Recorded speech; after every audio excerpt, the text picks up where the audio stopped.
कहाँ के हवे तिलक रो तिलक ले ले खड़ा भइले ना।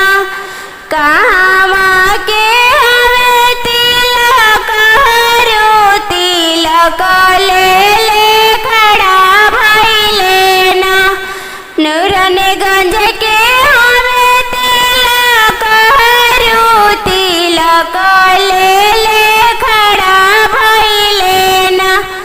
तड़पी के बोलन कवन दादा तिलक ना चढ़ावे देबो। तड़पी के बोलन कवन दादा तिलक ना चढ़ावे देबो। मोरो नाती पढ़ला पंडितवा तिलक काहे कमा भइले हो।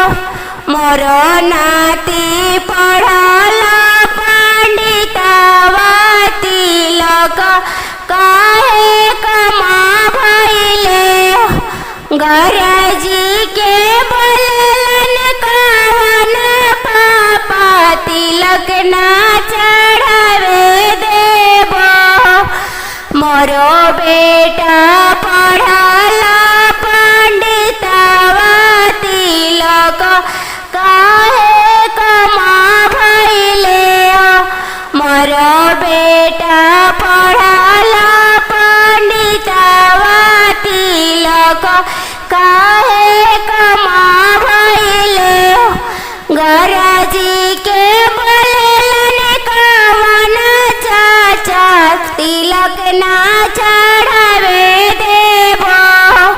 मोरो बेटा पढ़ला पंडितवा तिलक काहे कमा भइले हो। गरजी के बोलन कवन भैया तिलक ना चढ़ावे देबो।